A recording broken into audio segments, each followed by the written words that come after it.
compartir pantalla. Muy bien. Entonces, la guía número 8 es sobre el cuarto de los compuestos orgánicos. Hemos visto los carbohidratos, los lípidos y las proteínas, y ahora vamos a ver el otro compuesto orgánico que son los ácidos nucleicos y las enzimas. Ay, perdón, que me parece que dejé de compartir, ¿verdad?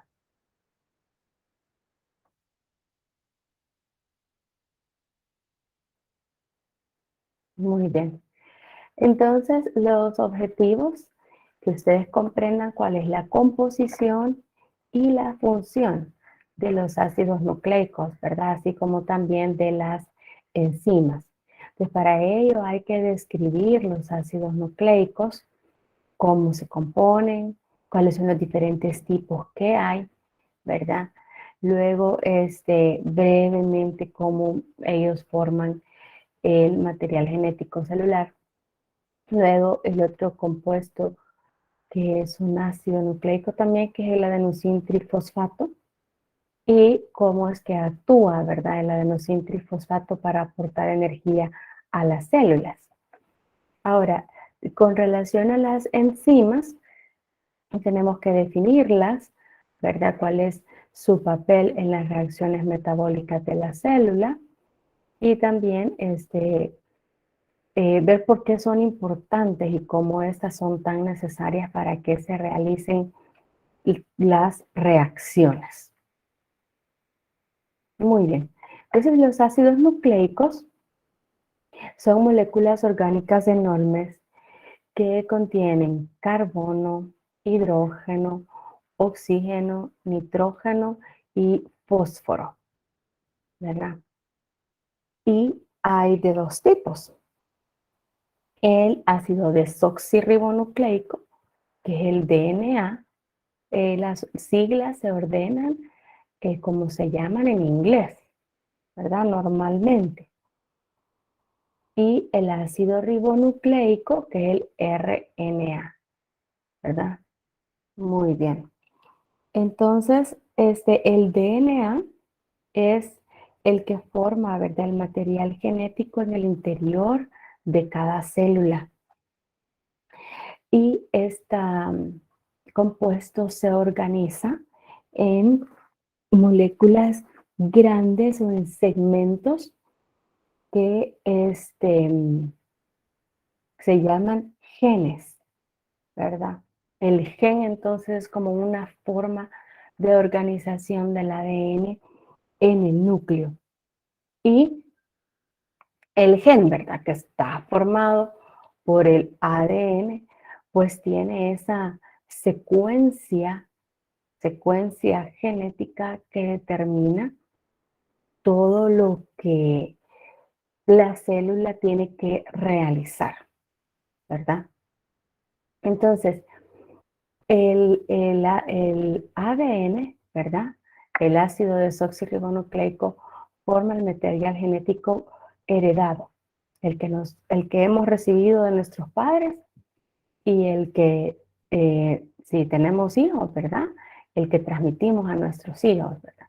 Y ese material está en el interior de cada célula. Entonces, el gen, ¿verdad?, es un segmento ordenado de esa molécula de ADN. Y como les dije, son los genes los que determinan todas las actividades celulares, por ejemplo, la síntesis de proteínas. ¿Qué proteínas tiene que formar la célula y cuáles no? Luego, que regula la mayoría de actividades que tienen lugar en las células del organismo durante toda la vida. Y también determinan los rasgos hereditarios. Entonces, el ácido desoxirribonucleico pues es el encargado de todo el control celular, ¿verdad?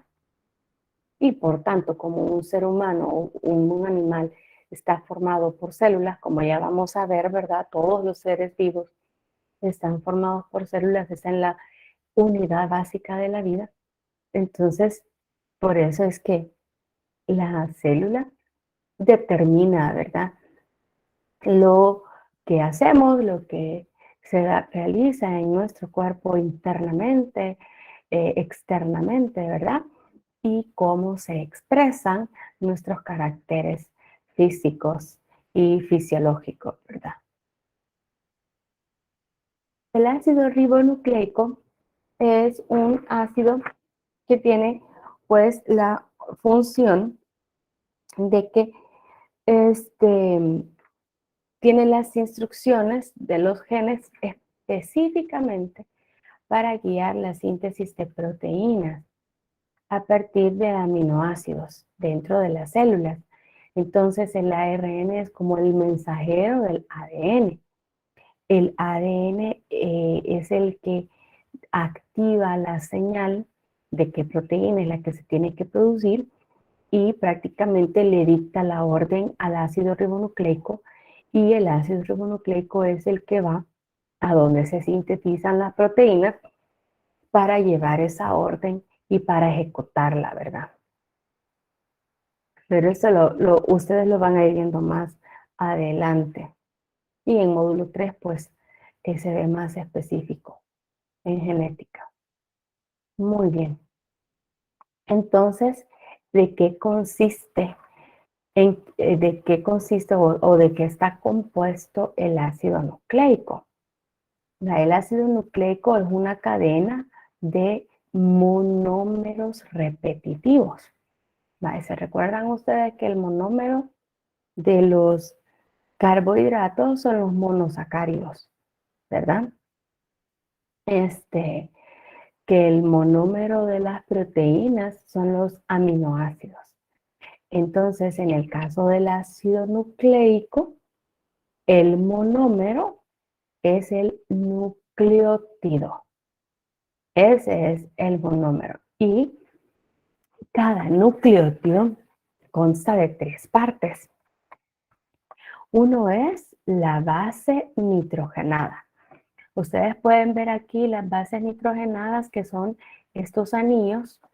Y si ustedes notan, vamos a acercar a esta parte de la imagen, aquí la amarilla, verde, que consta de 2 anillos, esta rosadita, digamos, y esta azul, estas son las bases nitrogenadas. Ellas son solo estas 4. Bueno, no, perdón. Hay más bases nitrogenadas, ¿verdad? Pero en el caso del ADN son estas 4. Y las que tienen un solo anillo, que es la timina y la citosina, que tienen un solo anillo, se llaman purinas. Son las bases nitrogenadas del tipo purinas. Y las que constan de doble anillo, que si ustedes notan es la adenina y la guanina, estas se llaman pirimidinas, ¿verdad? Entonces, las pirimidinas son más grandes que las purinas. El otro detalle de estos bases nitrogenadas, ustedes ven, son bases nitrogenadas por la presencia de los nitrógenos. Miren, tienen muchos iones nitrógenos.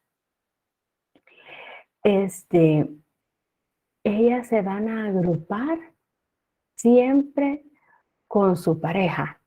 Ya tienen una pareja determinada con la que se agrupa, ¿verdad? De la timina siempre se va a agrupar con la adenina. Miren, aquí han formado enlaces que se ve así en puntitos.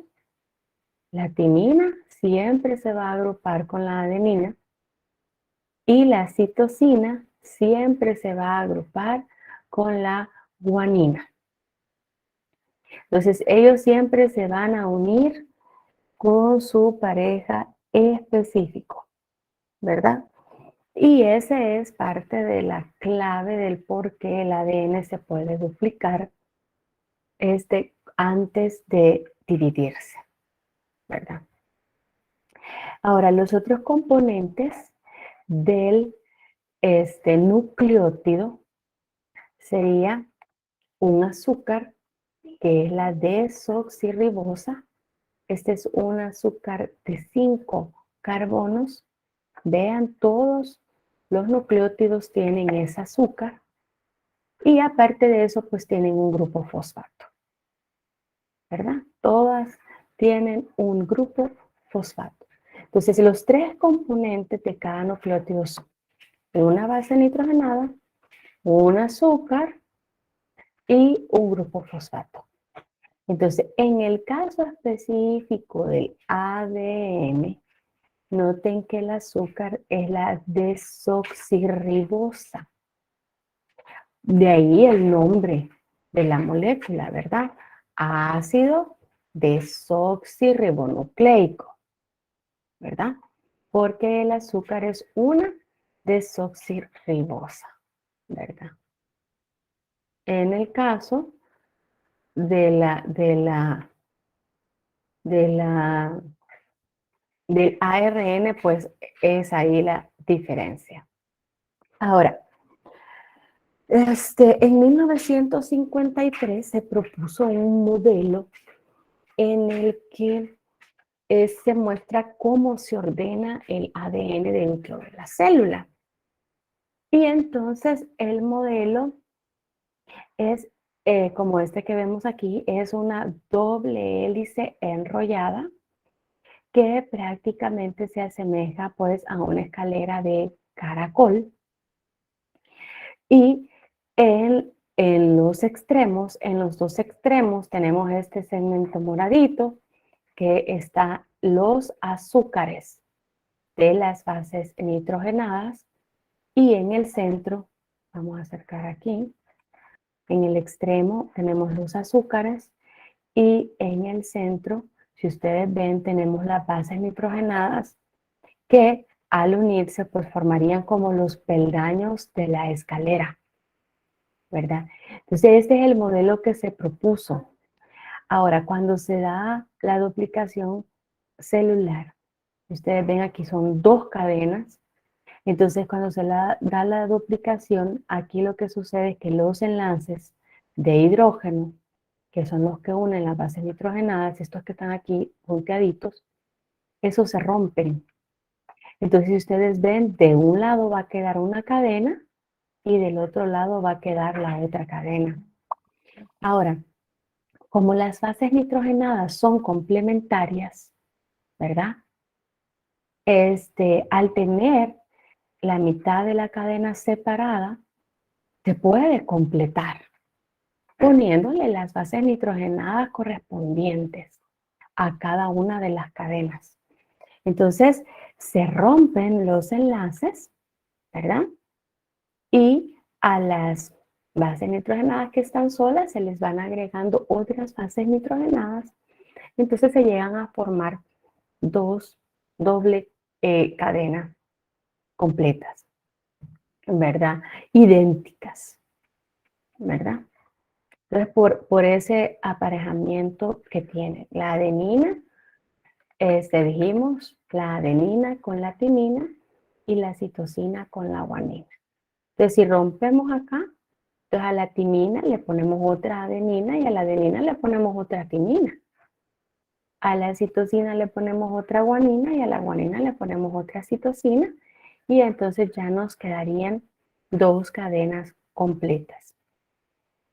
Este es un proceso mucho más complejo, ¿verdad? Pero que también ustedes van a estudiar posteriormente. Muy bien. Esto ya lo expliqué. Esto también. Ahora, en el caso del RNA, que es la otra variedad del ácido nucleico, tiene una diferencia. Ya vimos un tanto la función, pero la diferencia es, bueno, no solo tiene una, tiene varias. Tiene varias diferencias. Bueno, primero, que el ARN consiste en una sola cadena. Él solo va a tener una sola secuencia de nucleótidos. En cambio, el ADN son dos cadenas, ¿verdad? La doble hélice enrollada. Ahora, si ustedes notan, el ARN se llama ácido ribonucleico. Es porque el azúcar pentosa es la ribosa. El azúcar es la ribosa. Y la del ADN es el azúcar desoxirribosa, ¿verdad? Y la otra diferencia es que del ARN tiene un nucleótido que se llama uracilo en lugar de la timina. Siempre es un solo anillo, es una purina, ¿verdad? Pero solo está presente en el ARN, el uracilo, ¿verdad? Entonces esas son las características que diferencian, ¿verdad? El ARN y el ADN, pero por la forma en la que está compuesto el ARN, ¿verdad? Él puede copiar la orden que le dicte el ADN para ir a donde está la maquinaria para hacer las proteínas o las actividades celulares, ¿verdad? Entonces, ARN es monocatenario, tiene el azúcar ribosa y tiene el nucleótido uracilo. También el ARN hay de 3 tipos. Está el ARN mensajero, que es como lo vemos acá, pero también los ribosomas están formados por ARN, sería el ARN ribosómico y el ARN de transferencia, que es el ARN que ya determina cuál va a ser el orden de los aminoácidos dentro de una proteína. Muy bien, si van surgiendo dudas, por favor me dicen. Eso es lo que teníamos que revisar en relación al ARN y al ADN y al ARN, que son los ácidos nucleicos, pues, muy importantes dentro de la célula. Ahora, el otro ácido nucleico, sí, así sería, otro ácido nucleico, es el adenosín trifosfato. Ya de él ya habíamos hablado, ¿verdad? En la subproblemática 3. Esta es como la moneda energética, habíamos dicho, ya que puede transferir energía que es liberada en las reacciones catabólicas exergónicas para impulsar actividades celulares que requieren energía, es decir, en las reacciones endergónicas, ¿verdad? Ahora, si ustedes ven, el adenosín trifosfato es similar, o sea, tiene los mismos componentes, ¿verdad? De un ácido nucleico. Tienen, mire, una base nitrogenada que es la adenina, tiene un azúcar ribosa, pero en el caso de él puede tener 1, 2 o 3 fosfatos. Si tiene un grupo fosfato, pues prácticamente es la adenosina, ¿verdad? O adenosín monofosfato, pero normalmente se conoce la adenosín difosfato, es decir, se mantiene en la forma de adenosín bifosfato y adenosín trifosfato. El difosfato es cuando solo hay 2 grupos el fosfato y el trifosfato es cuando hay 3 grupos fosfato, ¿verdad? Entonces, precisamente, esta molécula puede aceptar energía absorbiendo un grupo fosfato o cediendo energía, liberando un grupo fosfato, ¿verdad? Entonces está compuesto por adenina, ribosa y los grupos fosfatos, ¿verdad? Entonces su nombre viene porque tiene una base nitrogenada que es la adenina, adenosín, y porque tiene 3 grupos fosfato, ¿verdad? Adenosín trifosfato. Y tenemos pues el azúcar, que es la ribosa de 5 carbonos, ¿verdad? Entonces, cuando la reacción que se da para que el ATP libere el grupo fosfato es una reacción de hidrólisis, ¿verdad? Se le agrega una molécula del agua al ATP y se libera el tercer grupo fosfato. y toda la reacción pues va a liberar energía. Cuando se ve en términos del cambio de Gibbs, ¿verdad? Es una reacción, es un resultado de menos 32 kilojoules por mol. ¿Eso qué quiere decir? Que como el sistema pierde energía porque la cede, entonces por eso es un número negativo. La enzima que cataliza ese rompimiento de la hidrólisis del ATP se denomina ATP-ASA. Ya vamos a ver en relación a las enzimas, ¿verdad? Y cuando se libera ese tercer grupo, fosfato, entonces la molécula se queda solo con dos grupos fosfato y se llama adenosín difosfato. Entonces ustedes pueden ver acá que esta fórmula nos dice qué es lo que sucede, que cuando se forma el ATP, cuando se está en reposo y el cuerpo está reponiendo pues sus reservas energéticas, ¿verdad? Entonces se forma el ATP. Entonces esta sería una reacción que absorbe energía. ¿Por qué? Porque se va a unir el adenosín difosfato con el grupo fosfato. Entonces, para que ellos se unan se requiere de energía. Y al unirlos, se forma el ATP, que es el adenosín trifosfato. ¿Qué enzima se encarga de formar el ATP? Es la ATP sintetasa, porque se encarga de sintetizar la molécula del ATP. Entonces vean que son dos enzimas. Hay una encargada de formar la ATP y hay una encargada, ¿verdad?, de hidrolizarla, ¿verdad? Entonces, cuando se le agrega el grupo fosfato al adenosín difosfato, ¿verdad? Pues se libera una molécula de agua. En este caso, esta reacción es endergónica.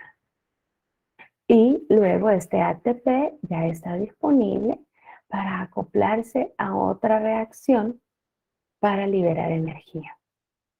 Entonces, por eso es una moneda, como una moneda de cambio, porque cuando es ADP puede absorber energía, absorber un grupo fosfato, y cuando es ATP puede ceder energía, ¿verdad? Para que se forme el ATP, la energía viene principalmente del catabolismo de la glucosa. Por eso es que los carbohidratos dijimos que son la principal fuente de energía, porque cuando se degrada la glucosa, se forma una gran cantidad de moléculas de ATP, unas 38 aproximadamente por una molécula de glucosa. Entonces, este proceso a través del cual la célula obtiene esta energía se llama respiración celular. Y es respiración porque una de sus fases requiere oxígeno, ¿verdad? Y porque es vital para la célula el obtener energía. Entonces, aquí en este caso, la respiración celular tiene dos fases. Una que es anaeróbica, que son los primeros cambios o las primeras reacciones que surge la glucosa, donde no se requiere de oxígeno y se tienen como producto final dos moléculas de ATP, pero luego el ácido pirúvico, que es el compuesto intermedio que se obtiene, va a la mitocondria, ahí en la mitocondria entra a rutas catabólicas, ¿verdad? En donde se va a degradar totalmente hasta CO2 y agua. Entonces, esa fase requiere de oxígeno, entonces por eso es la fase aeróbica y se da dentro de la mitocondria.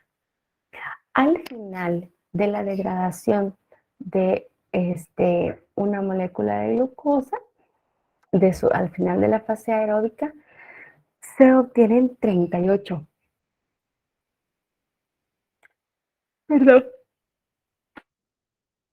38 moléculas de ATP, perdonen, ¿verdad? Entonces, esto sería parte del metabolismo celular, ¿verdad? Y son reacciones catabólicas. ¿Por qué? Porque son reacciones de degradación. Y como se están degradando nutrientes orgánicos, entonces se está liberando energía, ¿verdad? Son reacciones exergónicas. Entonces, aunque en la célula constantemente se están dando estos procesos, realmente no hay grandes concentraciones de ATP, ¿verdad? No se puede almacenar mucho ATP dentro de la célula, entonces por eso la célula tiene como la reserva para el inicio de las actividades o para el mantenimiento de las actividades, pero si la célula requiere de más aporte energético, entonces la célula aumenta su metabolismo, ¿verdad? Para pues generar mayor cantidad de energía, ¿verdad? Muy bien. ¿Tienen alguna duda hasta acá?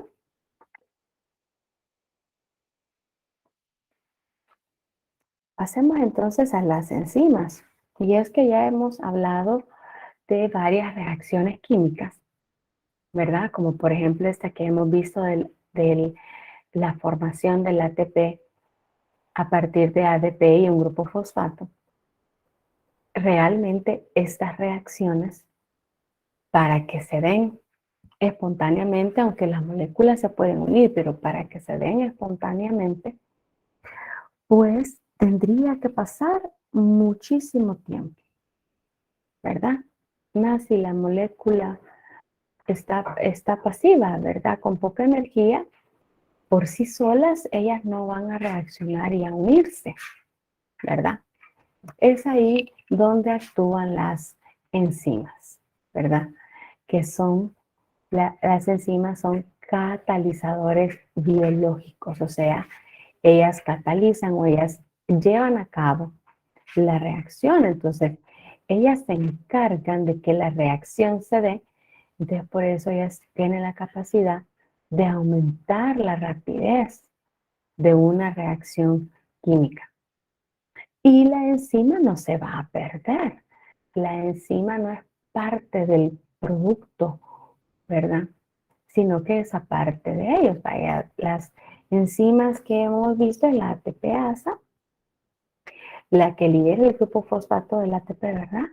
Y vimos la ATP sintasa, la que se encarga de formar ATP a partir de ADP y el grupo fosfato.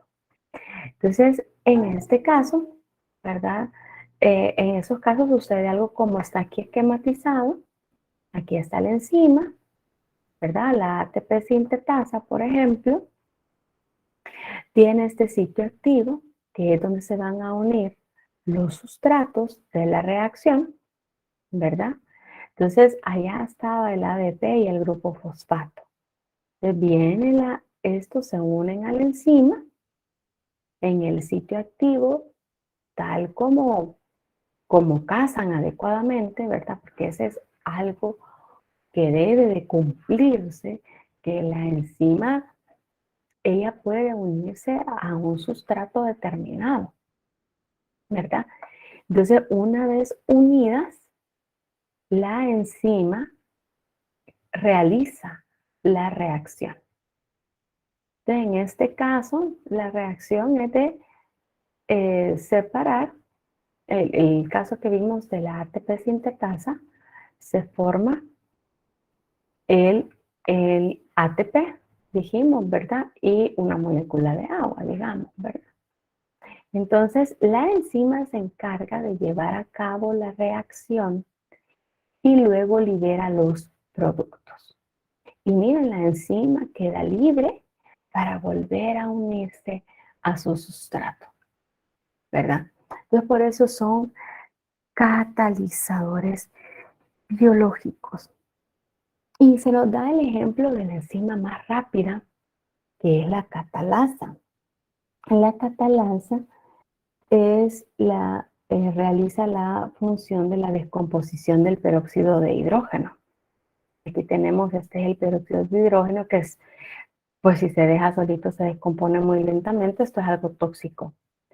Pero miren, una sola enzima de catalasa puede descomponer 40 millones de moléculas de peróxido de hidrógeno por segundo. Claro que esta es la enzima más rápida registrada, ¿verdad? Pero imagínense 40 millones de moléculas, que las demás realicen la mitad de eso, 20 millones de moléculas en un segundo. Ven ustedes entonces la capacidad catalítica de las enzimas. Ahora, hay muchos requerimientos y aspectos que son necesarios que los conozcamos para comprender bien el funcionamiento de las enzimas, ¿verdad? Primero, que todas las reacciones requieren de una energía de activación. Es decir, que todas las reacciones tienen una barrera de energía, un rango de energía al que se debe de llegar y se debe de romper, ¿verdad? Para iniciar la reacción, ¿verdad? Entonces, dependiendo del tipo de reacción, pues así va a ser la energía que se requiera para su activación, ¿verdad? Entonces, podemos comprender aquí en, en, en esta gráfica, ¿verdad? ¿Cuál es el papel de la enzima en relación a esta energía de activación de una reacción? Lo que vemos es que la enzima tiene la capacidad de hacer que esa barrera energética sea más pequeña. Si ustedes ven, la barrera energética normal es la curva roja. Entonces imaginémonos un muro de este alto, ¿verdad? En contraposición de la barrera energética con la enzima, vemos que es un muro que prácticamente está a la mitad, ¿verdad? Es la mitad más bajo que lo normal. Entonces, como la enzima tiene esa capacidad de disminuir esa energía de activación, esta puede hacer que la reacción se lleve a cabo más rápidamente, ¿verdad? Porque se requiere menor cantidad de energía para llevarla a cabo, ¿verdad? Esa es la clave, que entonces se necesita menos energía para que se dé la reacción, porque la barrera es más pequeña. Entonces las moléculas pueden reaccionar más rápidamente, ¿verdad? Acuérdense que siempre se requiere de energía para que se dé a cabo una reacción. ¿Qué sucede con las reacciones exergónicas, las que liberan energía?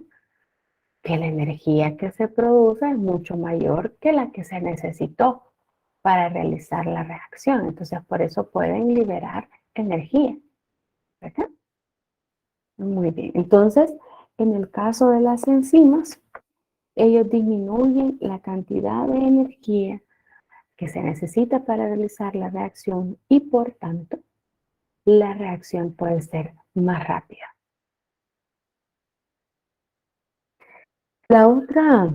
El otro punto que hay que tomar en cuenta, ¿verdad?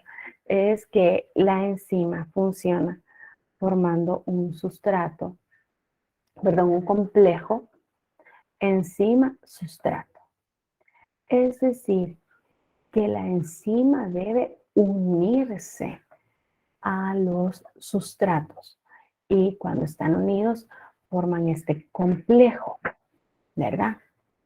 Y cuando ya está formado con el complejo, entonces se da la reacción.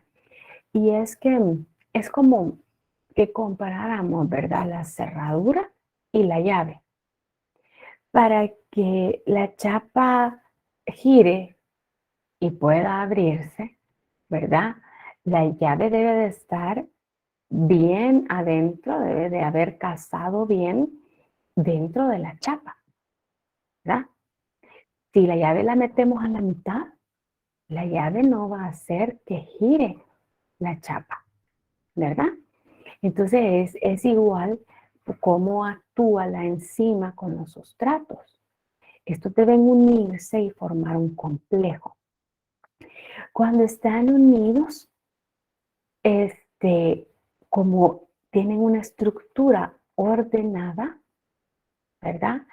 Entonces se reduce eventos aleatorios, ¿verdad? Porque las moléculas, cuando tienen la capacidad de unirse y de compartir electrones para quedar unidos los átomos y formar una molécula, ¿verdad? Eso, como les digo, normalmente es al azar. Y para que se den esas reacciones aleatorias, pues pasa mucho tiempo. ¿Por qué? Porque puede ser que las moléculas, acuérdense, cada molécula tiene su forma tridimensional, ¿verdad? Entonces, que ellas se junten del lado correcto para quedar unidas, si lo dejamos al azar, pues eso puede pasar mucho tiempo. Entonces, lo que hace la enzima es que ordena y ubica los sustratos de tal manera que esa aleatoriedad se disminuya y entonces acerque los átomos para que se den los enlaces y por tanto se formen las moléculas, ¿verdad? O al revés, los separa para degradar moléculas, ¿verdad? Y lo que se produce, el producto, ¿verdad? El resultado de la reacción, pues se libera. Entonces la enzima original se regenera y queda libre para formar un nuevo complejo. Entonces, lo primero que debe de cumplirse es que se debe de formar el complejo enzima-sustrato, ¿verdad? Para que enzima pues actúe. Eso es lo vital. Muy bien. Así terminamos la guía 8, ¿verdad? Aquí está este pequeño chiste, ¿verdad? Que la unión enzima-sustrato es el Romeo y Julieta de la bioquímica. Es un amor a primera vista, ¿verdad? Porque la enzima nomás ve la sustancia que le casa justo, pues entonces se enamora de ella y se une, ¿verdad? Muy bien. ¿Tienen alguna duda con respecto a esta guía?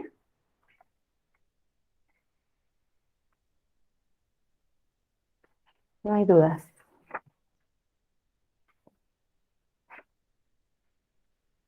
Bueno, ¿qué les parece si tenemos un pequeño receso de 10 minutos, ¿verdad? Para